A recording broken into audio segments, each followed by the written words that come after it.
ಒಂದು ಕಡೆ ಇಡೀ ಜಗತ್ತು ಯುದ್ಧದಲ್ಲಿ ಬೇಯ್ತಾ ಇದೆ. ರಷ್ಯಾ ಉಕ್ರೇನ್ ಯುದ್ಧ ಆಯಿತು, ಇಸ್ರೇಲ್ ಪ್ಯಾಲೆಸ್ತೈನ್ ಯುದ್ಧ ಆಯಿತು, ಇದೀಗ ಇಸ್ರೇಲ್ ಲೆಬನಾನ್ ಮೇಲೆ ದಾಳಿ ಮಾಡ್ತಾ ಇದ್ದದ್ದು. ಜಾಗತಿಕವಾಗಿ ಅಲ್ಲಲ್ಲಿ ಕದನ ವಿರಾಮಗಳನ್ನು ಉಲ್ಲಂಘಿಸುವ ಮುಖಾಂತರ ಜಾಗತಿಕವಾಗಿ ಯುದ್ಧಗಳು ಸಂಭವಿಸ್ತಾ ಇವೆ. ಅದಕ್ಕೆ ಪ್ರಧಾನಿ ನರೇಂದ್ರ ಮೋದಿ ನಿನ್ನೆ ಒಂದು ಮಾತು ಹೇಳಿದ್ರಲ್ಲ, ಎರಡು ದೇಶಗಳ ನಡುವೆ ಪರಸ್ಪರ ವಿಶ್ವಾಸ ಕಳೆದುಕೊಳ್ತಾ ಇರೋದು ಅದಕ್ಕೆ ಕಾರಣ ಅಂತ. ಅದೇ ರೀತಿಯಾಗಿ ಜಗತ್ತಿನ ಪರಿಸ್ಥಿತಿ ಇವತ್ತಿದೆ. ಇದರ ಭಾಗವಾಗಿ ಶುರುವಾಗಿದ್ದಂತಹ ಅಮೆರಿಕ ಮತ್ತು ಇರಾನ್ ಯುದ್ಧ ಇದೀಗ ಅಂತಿಮ ಹಂತಕ್ಕೆ ಬಂದು ನಿಂತಿದೆ, ಮುಕ್ತಾಯ ಆಗ್ತಾ ಇದೆ. ಫೆಬ್ರವರಿ 28ಕ್ಕೆ ಯುದ್ಧ ಶುರುವಾಯಿತು. ಸರಿಸುಮಾರು 107ರಿಂದ 108 ದಿನಗಳ ಸುದೀರ್ಘ ಯುದ್ಧ ಅಮೆರಿಕ ಮತ್ತು ಇರಾನ್ಗಾಯಿತು. ಮೊನ್ನೆ ಭಾನುವಾರವಷ್ಟೇ ಅಮೆರಿಕ ಮತ್ತು ಇರಾನ್ ಈ ಒಪ್ಪಂದ ಮಾತುಕತೆಗೆ ಒಂದು ಡಿಜಿಟಲ್ ಸಹಿಯನ್ನು ಹಾಕಿತ್ತು. ಡಿಜಿಟಲ್ ಸಹಿ ಹಾಕಿದ್ರು, ವ್ಯಾನ್ಸ್ ಹಾಕಿದ್ರು. ಅದಾದ ನಂತರ ಇರಾನ್ ಪರವಾಗಿ ಅಲ್ಲಿಯ ರಾಜತಾಂತ್ರಿಕರು ಕೂಡ ಅದಕ್ಕೆ ಸಹಿ ಮಾಡೋ ಪ್ರಯತ್ನ ಆಯಿತು. ಇದೀಗ G7 ಶೃಂಗಸಭೆಯಲ್ಲಿ ಭಾಗವಹಿಸಿದ್ದಂತಹ ಡೊನಾಲ್ಡ್ ಟ್ರಂಪ್ ಕೂಡ ಈ ಒಪ್ಪಂದಕ್ಕೆ ಅಧಿಕೃತವಾಗಿ ಸಹಿ ಹಾಕಿದ್ದಾರೆ. ಹಾಗಾದರೆ ಏನೆಲ್ಲ ಬೆಳವಣಿಗೆ ಆಯಿತು? ಈ ಸಹಿ ಹಾಕಿದ್ದರ ಪರಿಣಾಮವಾಗಿ ಅಮೆರಿಕಕ್ಕೇನು ಲಾಭ, ಅಮೆರಿಕಕ್ಕೇನು ಲಾಸು, ಇರಾನ್ಗೇನು ಲಾಭ, ಇರಾನ್ಗೇನು ಲಾಸು, ಇದಾದ ನಂತರ ಏನೆಲ್ಲ ಬೆಳವಣಿಗೆಗಳು ಕಳೆದ 107-108 ದಿನಗಳಿಂದ ಆಗ್ತಾ ಹೋಯಿತು. ಡೀಟೇಲ್ಸ್ ನೋಡ್ತಾ ಹೋಗೋಣ. ಇದೇ ಮೊದಲ ಸುದ್ದಿ, ಅಮೆರಿಕ ಇರಾನ್ ಒಪ್ಪಂದ ಮಾತುಕತೆಗೆ ಅಂತಿಮ ಮುದ್ರೆ.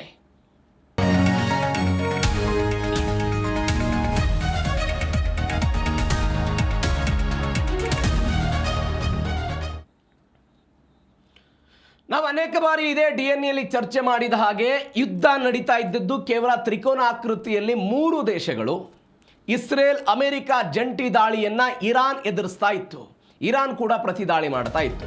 ಹಾಗಾದರೆ ಪರಿಣಾಮ ಈ 3 ದೇಶಗಳಿಗೆ ಮಾತ್ರ ಆಯಿತಾ? ಸಾಧ್ಯ ಇಲ್ಲ. ಮಧ್ಯಪ್ರಾಚ್ಯದ UAE, Saudi Arabia, Qatar, Bahrain, ಪಕ್ಕದ ಒಮಾನ್ ದೇಶ ಇವರೆಲ್ಲರೂ ಕೂಡ ಇದರ ನಷ್ಟವನ್ನು ಅನುಭವಿಸೋದಕ್ಕೆ ಶುರು ಮಾಡಿದರು. ಅವ್ರ ಜೊತೆ ಭೌಗೋಳಿಕವಾದಂತಹ ಗಡಿಯನ್ನು ಹಂಚಿಕೊಂಡಿದ್ದಾರೆ, ಅಕ್ಕಪಕ್ಕದಲ್ಲಿದ್ದಾರೆ, ಅವ್ರ ನಷ್ಟವನ್ನು ಅನುಭವಿಸಿದ್ರು. ಓಕೆ, ಒಪ್ಕೊಳ್ಳೋದು. ಭಾರತದ ಕಟ್ಟ ಕಡೆಯ ಹಳ್ಳಿಗೂ ಕೂಡ ಅಮೆರಿಕ ಮತ್ತು ಇರಾನ್ ಯುದ್ಧದ ಪರಿಣಾಮ ಬಂತಲ್ಲ. ಹಾಗಾದರೆ ಈ ಯುದ್ಧ ಕೇವಲ ಅಮೆರಿಕ, ಇರಾನ್, ಇಸ್ರೇಲ್ಗೆ ಸೀಮಿತವಾಗಿರಲಿಲ್ಲ. ಜಗತ್ತಿನ ಮೂಲೆ ಮೂಲೆಗೂ ಕೂಡ ಇದು ಹರಡಿ ಹೋಗಿಬಿಟ್ಟಿತ್ತು. ಯಾಕೆ? ಒಂದೇ ಒಂದು ಕಾರಣ, ಹಾರ್ಮುಜ್ ಜಲಸಂಧಿಯನ್ನು ಇರಾನ್ ಬಂದ್ ಮಾಡಿದ್ದಕ್ಕೆ.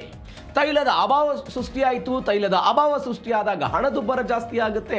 ಹಣದುಬ್ಬರ ಜಾಸ್ತಿ ಆದಾಗ ಒಟ್ಟಾರೆ ದೇಶದ ಆರ್ಥಿಕತೆ ಮೇಲೆ ಪರಿಣಾಮ ಬೀರುತ್ತೆ. ಅಂಥದ್ದೇ ಪರಿಸ್ಥಿತಿ ಭಾರತ ಸೇರಿದಂತೆ ಪಕ್ಕದ ಪಾಕಿಸ್ತಾನ, ಜಗತ್ತಿನ ಬೇರೆ ಬೇರೆ ದೇಶಗಳು ಕೂಡ ಅನುಭವಿಸಿದ್ದು. ಅತ್ಯಂತ ಪ್ರಗತಿಶೀಲ ದೇಶಗಳನ್ನು ನಾವು ಕರಿತೇವಲ್ವಾ, ಯುರೋಪಿಯನ್ ಯೂನಿಯನ್ ಕೂಡ ಇದರ ಪೆಟ್ಟನ್ನು ತಿಂದಿದ್ದನ್ನು ನಾವೆಲ್ಲ ನೋಡಿದ್ದೀವಿ. ಇದೀಗ ಯುದ್ಧದ ಭಾಗವಾಗಿ ಮಾತುಕತೆಗಳಾಗಿದ್ದು ಕೇವಲ 2 ದೇಶಗಳಿಗೆ ಸಂಬಂಧಪಟ್ಟಿದ್ದಲ್ಲ, ಜಾಗತಿಕವಾಗಿಯೂ ಕೂಡ ಒಳ್ಳೇದು ಮಾಡ್ತಾ ಇದೆ. ಇದರ ಜೊತೆಗೆ ಇರಾನ್ಗೆ ಒಂದು $300 ಬಿಲಿಯನ್ ಹಣವನ್ನು ಕೂಡ ಅಮೆರಿಕ ಕೊಡ್ತಾ ಇದೆ. ಅದರ ಆಸ್ತಿಯನ್ನು ಏನು ಫ್ರೀಸ್ ಮಾಡಲಾಗಿತ್ತು, ಆ ಹಣದ ಜೊತೆಗೆ $300 ಬಿಲಿಯನ್ ಹಣ.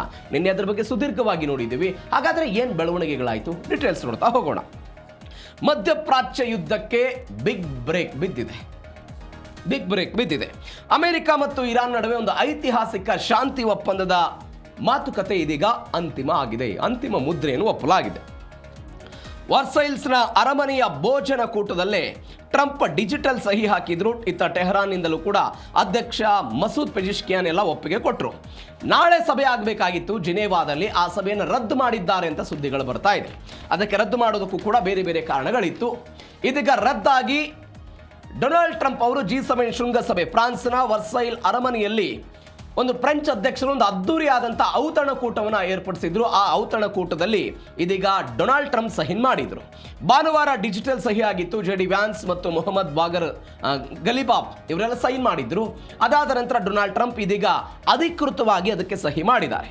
ಆ ಮುಖಾಂತರ ಇರಾನ್ ಕೂಡ ಇದನ್ನು ಒಪ್ಪಿಕೊಂಡಿದೆ. ಮಸೂದ್ ಪೆಜಿಶ್ಕಿಯಾನ್ ಕೂಡ ಅದಕ್ಕೆ ಸಹಿ ಮಾಡಿದ್ದಾರೆ ಎನ್ನುವಂಥ ಸುದ್ದಿಗಳು ಬರ್ತಾ ಇದೆ. ಅಂದರೆ ನಾಳೆ ಮಾತುಕತೆಗಳಾಗುತ್ತೆ. ನಾಳೆಯ ಮಾತುಕತೆಯ ನಂತರ ಇದೆಲ್ಲವೂ ಕೂಡ ಅಧಿಕೃತವಾಗಿ ಬರುತ್ತೆ ಅಂತ ಹೇಳಲಾಗ್ತಾ ಇತ್ತು. ಆದರೆ ಅದಕ್ಕಿಂತ ಮೊದಲೇ ಇದೀಗ ಡೊನಾಲ್ಡ್ ಟ್ರಂಪ್ ಅವರು ಸಹಿ ಮಾಡಿರೋದು. G7 ಶೃಂಗಸಭೆಯ ನಂತರ ವರ್ಸೈಲ್ ಅರಮನೆಯಲ್ಲಿ ಆಹ್ವಾನವನ್ನು ಕೊಡಲಾಯಿತು. ಒಂದು ಚಿನ್ನದ ಲೇಪನ ಅಂತೆಲ್ಲ ಹೇಳ್ತಾರೆ ಅದಕ್ಕೆ. ಆ ಅರಮನೆಯಲ್ಲೇ ಡೊನಾಲ್ಡ್ ಟ್ರಂಪ್ ಅವರು ಸೈನ್ ಮಾಡಿದ್ರು. ಒಂದು ಗಮನಿಸಬೇಕಾದಂತಹ ಮಹತ್ವದ ಬೆಳವಣಿಗೆ ಅಂತ ಹೇಳಿದರೆ, ಯಾವ ಅರಮನೆಯಲ್ಲಿ ಕುಳಿತುಕೊಂಡು ಡೊನಾಲ್ಡ್ ಟ್ರಂಪ್ ಅವರು ಇವತ್ತು ಇರಾನ್ ಮತ್ತು ಅಮೆರಿಕದ ನಡುವೆ ಯುದ್ಧದ ಸಂಬಂಧಪಟ್ಟಂತೆ ಬ್ರೇಕ್ ಹಾಕೋದಕ್ಕೆ ಒಪ್ಪಂದ ಮಾತುಕತೆಗೆ ಸಹಿ ಹಾಕಿದ್ದಾರಲ್ಲ, ಅದೇ ಅರಮನೆಯಲ್ಲಿ 1919 ಜೂನ್ 28ನೇ ತಾರೀಕಿಗೆ ಒಂದು ಬೆಳವಣಿಗೆ ಆಗಿತ್ತು. 1919 ಜೂನ್ 28ನೇ ತಾರೀಕಿಗೆ ಯಾವುದು ಅಂತ ಹೇಳಿದರೆ, ಪ್ರಥಮ ಮಹಾಯುದ್ಧ ಏನು ನಡೆದಿತ್ತು, ಈ ಪ್ರಥಮ ಮಹಾಯುದ್ಧದ ಅಂತಿಮ ಮುದ್ರೆಯನ್ನು ಕೂಡ ಇದೇ ಅರಮನೆಯಲ್ಲಿ ಒತ್ತಲಾಗಿತ್ತು. ಅದಾಗಿ 107 ವರ್ಷಗಳ ನಂತರ ಅಮೆರಿಕ ಮತ್ತು ಇರಾನ್ ನಡುವೆ ಈ ಯುದ್ಧಕ್ಕೆ ಬ್ರೇಕ್ ಹಾಕಲಾಗಿದೆ. ಇದೇ ಅರಮನೆಯಲ್ಲಿ ಡೊನಾಲ್ಡ್ ಟ್ರಂಪ್ ಅವರು ಇರಾನ್ ವಿರುದ್ಧದ ಯುದ್ಧವನ್ನು ಇದೀಗ ಅಂತಿಮವಾಗಿ ಕೊನೆಗೊಳಿಸುವ ಒಂದು ಒಪ್ಪಂದದ ಮಾತುಕತೆಗೆ ಸಹಿ ಹಾಕಿದ್ದಾರೆ. ಇದು ಒಂದು ಬೆಳವಣಿಗೆ. ಮತ್ತೊಂದು ಬೆಳವಣಿಗೆ ಏನು ಅಂತ ಹೇಳಿದರೆ, ಏನಿದು 14 ಅಂಶಗಳ ಒಪ್ಪಂದ. ನಾವು ಅನೇಕ ಬಾರಿ ಇದರ ಬಗ್ಗೆ ಚರ್ಚೆ ಮಾಡಿದ್ದೀವಿ, ಯಾವೆಲ್ಲ ಬೇಡಿಕೆಗಳನ್ನು ಅಮೆರಿಕ ಇಟ್ಟಿದೆ, ಇರಾನ್ನ ಪ್ರತಿಕ್ರಿಯೆ ಏನು ಅಂತ.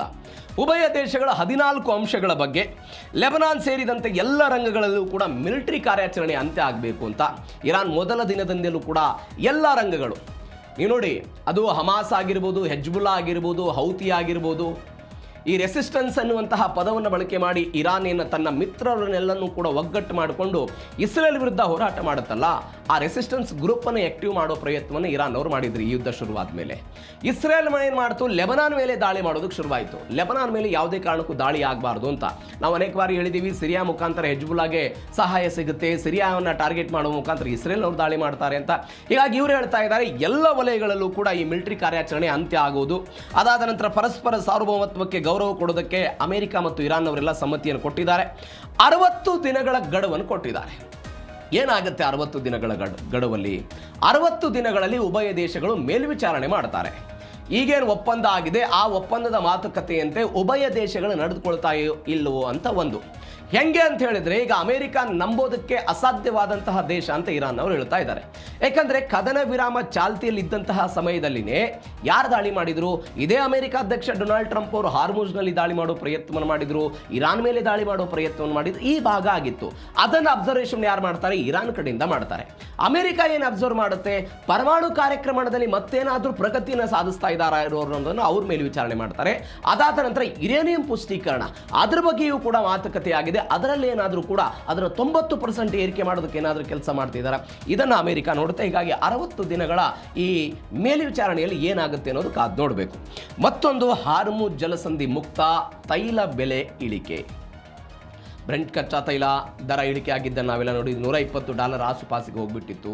ಅದು ಇದೀಗ $80 ಆಸುಪಾಸಿಗೆ ಬಂದು ನಿಂತಿದೆ.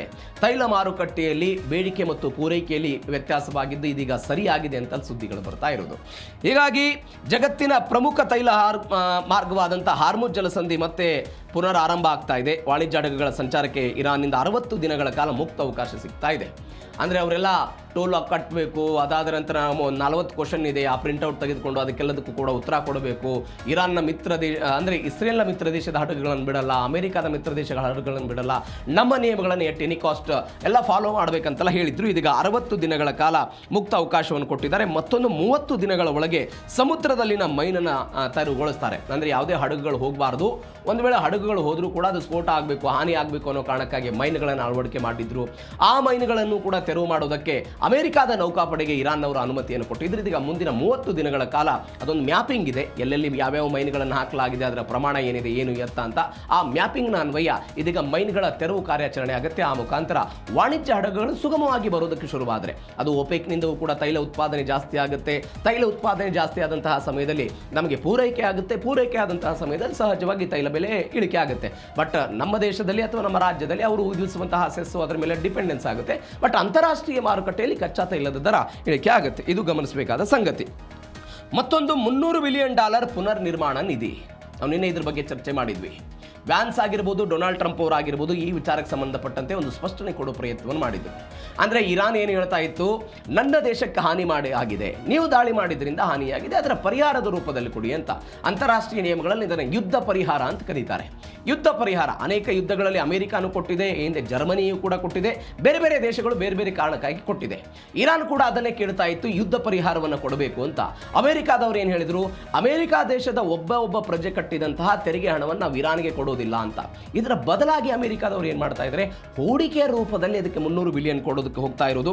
ಹೂಡಿಕೆಯನ್ನು ಅವರು ಮಾಡ್ತಾ ಇದ್ದಾರೆ. ವೈಟ್ ಹೌಸ್ ಎಲ್ಲ ಅದಕ್ಕೆ ಒಪ್ಪಿಗೆಯನ್ನು ಕೊಟ್ಟಿದೆ ಅಂತ. ಇರಾನ್ನ ಫ್ರೀಸ್ ಆಗಿದ್ದಂಥ ಹಣ, ಆಸ್ತಿಗಳ ಬಿಡುಗಡೆಗೆಲ್ಲ ಸಮ್ಮತಿಯನ್ನು ಕೊಟ್ಟಿದ್ದಾರೆ ಅಂತ ಸುದ್ದಿಗಳು ಬರ್ತಾ ಇದೆ. ಅಂದರೆ 25 ಲಕ್ಷ ಕೋಟಿ ರೂಪಾಯಿ ಏನು ಹಣ ಇದೆ, ಅಮೆರಿಕ ಸರ್ಕಾರ ನೇರವಾಗಿ ಯಾವುದೇ ಕಾರಣಕ್ಕೂ ಹಣ ಕೊಡಲ್ಲ ಅಂತ ಟ್ರಂಪ್ ಹೇಳಿದರು. ನಾವು ಇರಾನ್ಗೆ ಯಾವುದೇ ನಗದು ಹಣವನ್ನು ಹಡಗಿನಲ್ಲಿ ಕಳಿಸ್ತಾ ಇಲ್ಲ, ಇದು ಅಮೆರಿಕದ ಜನರ ಹಣ ಅಲ್ಲ ಅಂತ ಟ್ರಂಪ್ ಎಲ್ಲ ಹೇಳಿದ್ದಾರೆ. ಪುನರ್ ನಿರ್ಮಾಣ ಅಭಿವೃದ್ಧಿಯ ನಿಧಿ ರೂಪದಲ್ಲಿ ಅವರೆಲ್ಲ ಕೊಡ್ತಾ ಇದ್ದಾರೆ. $300 ಬಿಲಿಯನ್ ನಿಧಿ, ಅದು 60 ದಿನಗಳ ಒಳಗಾಗಿ ಅವರು ಪರಮಾಣು ಕಾರ್ಯ ಸ್ಥಗಿತ ಮಾಡಬೇಕು, ಹಾರ್ಮುಜ್ ಜಲಸಂಧಿಯನ್ನು ಮುಕ್ತ ಮಾಡಬೇಕು, ಯುರೇನಿಯಂ ದಾಸ್ತಾನುಗಳನ್ನು ನಾಶ ಮಾಡಬೇಕು. ಅದಾದ ನಂತರ ವಿಶ್ವಸಂಸ್ಥೆಯ ಈ ಅಣ್ವಸ್ತ್ರ ತಪಾಸಣಾ ಸಂಸ್ಥೆ ಏನಿದೆ, ಆ ಸಂಸ್ಥೆಯ ಮುಂದಾಳತ್ವದಲ್ಲಿ ಎಲ್ಲ ತಪಾಸಣೆಗೆ ಅವಕಾಶವನ್ನು ಕೊಡಬೇಕು, ಅಲ್ಲಿ ಇನ್ಸ್ಪೆಕ್ಟರ್ಗಳೆಲ್ಲ ಅವಕಾಶವನ್ನು ಕೊಡಬೇಕು ಎನ್ನುವಂಥ ಬೇಡಿಕೆ ಇಟ್ಟಿದ್ದಾರೆ. ಒಂದು ವೇಳೆ ಅದು ಆಗದೇ ಇದ್ದರೆ ನಾವು ಕೊಡಲ್ಲ ಅಂತ ಅವರೆಲ್ಲ ಹೇಳ್ತಾ ಇರೋದು. ನೀವು ನೋಡಿ, ನಾವು ಅನೇಕ ಬಾರಿ ಇದ್ರ ಬಗ್ಗೆ ಚರ್ಚೆ ಮಾಡಿದ್ದೀವಿ. 1979ರಲ್ಲಿ ಯಾವಾಗ ಖಮೇನಿ ಆಡಳಿತ ಶುರುವಾಯಿತು, ಖಮೇನಿ ಆಡಳಿತ ಶುರುವಾದ ನಂತರ ಅಮೆರಿಕಾದವ್ರನ್ನೆಲ್ಲ ಒತ್ತಾಳೆಯಾಗಿ ಇಟ್ಟುಕೊಂಡಿದ್ರಲ್ಲ, ಅದೇ ಸಮಯದಿಂದಲೂ ಕೂಡ ಅಮೆರಿಕ ಏನು ಮಾಡ್ತಾ ಇದೆ, ಇರಾನ್ ಮೇಲೆ ಇಂಥದ್ದೊಂದು ದಿಗ್ಬಂಧನಗಳನ್ನು ಹೇರ್ತಾ ಬಂದಿತ್ತು. ನೀವು ಮೊಟ್ಟ ಮೊದಲ ಬಾರಿಗೆ ಅಮೆರಿಕ, ಜಸ್ಟ್ ಇಮ್ಯಾಜಿನ್, ಇವತ್ತು 25 ಲಕ್ಷ ಕೋಟಿ ರೂಪಾಯಿ ಅಂತ ಏನು ಹೇಳಲಾಗ್ತಾ ಇದೆ, 1979ರಲ್ಲಿ ಕೇವಲ $8 ಬಿಲಿಯನ್ ಆಸ್ತಿಯನ್ನು ಮುಟ್ಟುಗೋಲು ಹಾಕ್ಕೊಂಡಿತ್ತು ಅಮೆರಿಕ. $8 ಬಿಲಿಯನ್ ಆಸ್ತಿಯನ್ನು. ಇದು ಹೆಂಗೆ ಅಂತ ನಾನು ಅನೇಕ ಬಾರಿ ಹೇಳಿದ್ದೀನಿ. ಬೇರೆ ಬೇರೆ ದೇಶಗಳು ಇರಾನ್ನಿಂದ ತೈಲವನ್ನು ಖರೀದಿ ಮಾಡ್ತಾ ಇದ್ರು. ತೈಲವನ್ನು ಖರೀದಿ ಮಾಡಿದಂತಹ ಸಮಯದಲ್ಲಿ ಆ ದೇಶಗಳು ಇರಾನ್ಗೆ ಡಾಲರ್ ಮುಖಾಂತರ ಹಣವನ್ನು ಪಾವತಿ ಮಾಡಬೇಕಾಗಿತ್ತು. ಯಾವಾಗ ಅಮೆರಿಕ ಇದರ ಮೇಲೆ ಆರ್ಥಿಕ ದಿಗ್ಬಂಧನಗಳನ್ನು ವಿಧಿಸ್ತೋ, ಆ ಆರ್ಥಿಕ ದಿಗ್ಬಂಧನದಿಂದ ನಮಗೂ ಕೂಡ ಏಟಾಗಬಹುದು ಅನ್ನುವ ಕಾರಣಕ್ಕಾಗಿ ಆ ಯಾವ ಹಣವೂ ಕೂಡ ಇರಾನ್ಗೆ ಬರೋದಕ್ಕೆ ಸಾಧ್ಯ ಆಗಲಿಲ್ಲ. ಅಲ್ಲಲ್ಲೇ ಬ್ಯಾಂಕ್ನಲ್ಲೇ ಫ್ರೀಸ್ ಆಗ್ತಾ ಹೋಯಿತು. ಅಮೆರಿಕ ಕೂಡ ಅದರ ಮೇಲೆ ದಿಗ್ಬಂಧನವನ್ನು ಹೇರಿತ್ತು. ಇದೀಗ ಆ ಹಣವು ಕೂಡ ಅಮೆರಿಕಕ್ಕೆ ಸಿಗ್ತಾ ಇದೆ. ಮತ್ತೊಂದು ಬೆಳವಣಿಗೆ ಏನಾಗಿದೆ ಅಂತ ಹೇಳಿದರೆ, ಇದೇ ವಿಚಾರಕ್ಕೆ ಸಂಬಂಧಪಟ್ಟಂತೆ ಹಾರ್ಮುಜ್ ಮುಕ್ತ ಆಯಿತು, $300 ಬಿಲಿಯನ್ ಹಣ ಅವರಿಗೆ ಸಿಗ್ತಾ ಇದೆ.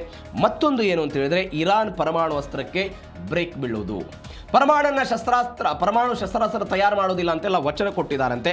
IAEA ಕಣ್ಗಾವಲಿನಲ್ಲಿ ಯುರೇನಿಯಂ ದಾಸ್ತಾನು ನಾಶಕ್ಕೆ ಅವರೆಲ್ಲ ಒಪ್ಪಿಗೆಯನ್ನು ಕೊಟ್ಟಿದ್ದಾರೆ ಅಂತ ಸುದ್ದಿ ಬರ್ತಾ ಇದೆ. ಯುರೇನಿಯಂ ನಾಶಕ್ಕೆ ಅಂತಾರಾಷ್ಟ್ರೀಯ ಅಣುಶಕ್ತಿ ಸಂಸ್ಥೆ ಏನಿದೆ, ಅವರ ತಪಾಸಣೆಗೆಲ್ಲ ನಾವು ಅವಕಾಶವನ್ನು ಮಾಡಿಕೊಡ್ತೀವಿ. ಶಾಂತಿಯುತ ಉದ್ದೇಶಕ್ಕೆ ಮಾತ್ರ ಪರಮಾಣು ತಯಾರು ಮಾಡಿಕೊಡ್ತೀವಿ, ಅದು ವಿದ್ಯುತ್ ಆಗಿರ್ಬೋದು, ಬೇರೆ ಬೇರೆ ಕಾರಣಕ್ಕಾಗಿ ಬಾಂಬ್ ಮತ್ತು ಪರಮಾಣು ವಿಚಾರದಲ್ಲಿ ನಾವೆಲ್ಲ ಕೈ ಹಾಕಲ್ಲ ಅಂತ ಅವರೆಲ್ಲ ಹೇಳಿದ್ದಾರೆ. ಇರಾನ್ ತನ್ನ ಪರಮಾಣು ಕೇಂದ್ರವನ್ನು ಈ ಆನ್ಲೈನ್ ಮಾನಿಟರಿಂಗ್ ಮಾಡೋದಕ್ಕೆ ಕೆಲವೊಂದಿಷ್ಟು ಕ್ಯಾಮ್ರಾಗಳನ್ನು ಈ ಅಣ್ವಸ್ತ್ರ ಸಂಸ್ಥೆ ಅಳವಡಿಕೆ ಮಾಡಿತ್ತು. ನೀವು ಹೆಂಗೆ ಇರಾನ್ ಈ ವಿಚಾರದಲ್ಲಿ ಬೆಳವಣಿಗೆ ಸಾಧಿಸಿತ್ತು ನೋಡಿ. ಈ ಅಂತಾರಾಷ್ಟ್ರೀಯ ಪರಮಾಣು ಸಂಸ್ಥೆ ಅನ್ನೋದು ಯಾವ್ಯಾವ ಶುದ್ಧೀಕರಣ ಆಗ್ತಾ ಇದೆ, ಏನು ಬೆಳವಣಿಗೆ ಆಗ್ತಾ ಇದೆ, ಯಾವ್ಯಾವ ಪರಮಾಣು ಕೇಂದ್ರಗಳಲ್ಲಿ ಏನಾಗ್ತಾ ಇದೆ ಮಾನಿಟರಿಂಗ್ ಮಾಡೋದಕ್ಕೆ ಆನ್ಲೈನ್ ಕ್ಯಾಮ್ರಾಗಳನ್ನು ಹಾಕಲಾಗಿತ್ತು. ಇರಾನ್ನವರು ಏನು ಮಾಡಿಬಿಟ್ರು ಅಂತ ಹೇಳಿದ್ರೆ, ಎಲ್ಲ ಕ್ಯಾಮ್ರಾಗಳನ್ನು ಧ್ವಂಸ ಮಾಡಿಬಿಟ್ಟಿದ್ರು. 2025ರಲ್ಲಿ ಅಮೆರಿಕ ಈ ಕೇಂದ್ರಗಳ ಮೇಲೆ ದಾಳಿ ಮಾಡಿದಾಗ ಯಾವುದೇ ಇನ್ಸ್ಪೆಕ್ಟರ್ ಬಂದಾಗಲೂ ಕೂಡ ಅವರಿಗೆ ದೇಶದ ಪ್ರವೇಶವನ್ನೇ ನಿರಾಕರಣೆ ಮಾಡಲಾಯಿತು. ವಿಶ್ವಸಂಸ್ಥೆ ಯಾವುದಾದ್ರೂ ಪ್ರತಿನಿಧಿ ಬಂದು ಯಾವ್ಯಾವ ಕೇಂದ್ರಗಳಲ್ಲಿ ಏನೇನು ತಪಾಸಣೆ ಇದೆ, ಏನಾಗಿದೆ, ಅದರ ಸೆಕ್ಯೂರಿಟಿ ಹೆಂಗಿದೆ, ಏನು ಸೀಲ್ ಮಾಡಲಾಗಿದೆಯಾ, ಅನ್ಸೀಲ್ಡ್ ಆಗಿದೆ, ಏನು ಅಂತ ತಪಾಸಣೆ ಮಾಡಬೇಕು ಅಂತ ಬಂದಾಗ ಅವರಿಗೆ ದೇಶದ ಪ್ರವೇಶಾತಿಯನ್ನೇ ನಿರಾಕರಣೆ ಮಾಡುವ ಹಂತಕ್ಕೆ ಇರಾನ್ ಅವರು ಹೋಗಿದ್ರು. ಈ ಬೇಡಿಕೆಯನ್ನು ಅಮೆರಿಕ ಇಟ್ಟಿತ್ತು. ಅಂತಾರಾಷ್ಟ್ರೀಯ ಸಂಸ್ಥೆಯ ಮುಖಾಂತರ ಇದರ ಮೇಲ್ವಿಚಾರಣೆ ಆಗಬೇಕು ಅಂತ ಈಗ ಅವರೆಲ್ಲ ಮುಂದಾಗ್ತಾ ಇದ್ದಾರೆ. ಮತ್ತೊಂದು ಏನು ಅಂತ ಹೇಳಿದ್ರೆ, 2025ರಲ್ಲಿ ಇರಾನ್ ಅವರು ಒಂದು ಕಾನೂನು ತೆಗೆದುಕೊಂಡು ಬಂದಿದ್ರು. ಏನು ಕಾನೂನು?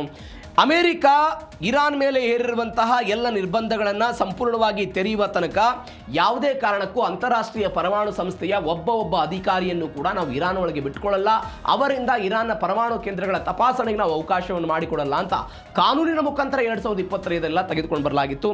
ಇದೀಗ ಅದೆಲ್ಲವೂ ಕೂಡ ಹೋಗಿದೆ. ಅದಾದ ನಂತರ ಜೂನ್ 19ರವರೆಗೆ ಡೊನಾಲ್ಡ್ ಟ್ರಂಪ್ ಯಾಕೆ ಕಾಯಲಿಲ್ಲ ಅನ್ನುವಂಥದ್ದು ಒಂದು ಪ್ರಶ್ನೆ ಇದೆ. ಯಾವ ಕಾರಣಕ್ಕಾಗಿ ಕಾಯಲಿಲ್ಲ? ಈ ಬೆಳವಣಿಗೆ ಸದ್ಯಕ್ಕಿದೆ. ಯಾಕೆ ಅಂತ ಹೇಳಿದ್ರೆ, ಹಾರ್ಮುಜ್ ಜಲಸಂಧಿ ತುರ್ತು ಆರಂಭಕ್ಕೆ ಅಕಾಲಿಕ ಒಂದು ಒಪ್ಪಂದದ ಮೊರೆ ಹೋಗಬೇಕಾಗಿತ್ತು. ಸ್ವಿಟ್ಜರ್ಲ್ಯಾಂಡ್ ಸಭೆಗೂ ಮುನ್ನವೇ ಡಿಜಿಟಲ್ ಸಹಿಯನ್ನೆಲ್ಲ ಆಗಲಿತ್ತು. ಶುಕ್ರವಾರ ನಡೀಬೇಕಿದ್ದಂಥ ಉನ್ನತ ಮಟ್ಟದ ಪರಮಾಣು ಮಾತುಕತೆ ಇದೀಗ ರದ್ದಾಗ್ಬಿಟ್ಟಿದೆ. ನೀವು ನೋಡಿ, ಡೊನಾಲ್ಡ್ ಟ್ರಂಪ್ ಅವರಿಗೆ ಒಂದು ಅವಶ್ಯಕತೆ ಇತ್ತು. ಏನಂತ? ಜಾಗತಿಕವಾಗಿ ಡೊನಾಲ್ಡ್ ಟ್ರಂಪ್ ಯುದ್ಧವನ್ನು ಮಾಡ್ತಾ ಇದ್ದಾರೆ, ಶಾಂತಿಯನ್ನು ಕದಡೋ ಪ್ರಯತ್ನವನ್ನು ಮಾಡ್ತಾ ಇದ್ದಾರೆ ಅಂತೆಲ್ಲ ಮೆಸೇಜ್ ಹೋಗ್ತಾ ಇತ್ತು. ಇದೀಗ G7 ಶೃಂಗಸಭೆ ನಡೀತಾ ಇದೆ. ಈ G7 ಶೃಂಗಸಭೆಯಲ್ಲಿ ನಾವು ಒಂದು ದಿಟ್ಟವಾದಂತಹ ನಿರ್ಧಾರವನ್ನು ತೆಗೆದುಕೊಂಡು ಬಿಟ್ರೆ, G7 ಶೃಂಗಸಭೆ ಎಲ್ಲಾ ದೇಶಗಳು ಕೂಡ ಡೊನಾಲ್ಡ್ ಟ್ರಂಪ್ ಅವರನ್ನು ಹೊಗಳುತ್ತಾರೆ ಅನ್ನುವಂಥ ಒಂದು ಪ್ಲಸ್ ಪಾಯಿಂಟ್ ಡೊನಾಲ್ಡ್ ಟ್ರಂಪ್ ಅವರಿಗೆ ಸಿಕ್ತು. ಈ ಕಾರಣಕ್ಕಾಗಿ ಡೊನಾಲ್ಡ್ ಟ್ರಂಪ್ ಏನು ಮಾಡಿದ್ರು, ಇಲ್ಲೇ ನಾವು ಈ ನಿರ್ಧಾರವನ್ನು ತೆಗೆದುಕೊಳ್ಳೋಣ ಅನ್ನುವಂಥ ಹಂತಕ್ಕೆ ಹೋಗಿ ಸೈನ್ ಮಾಡಿದ್ದಾರೆ ಅಂತ.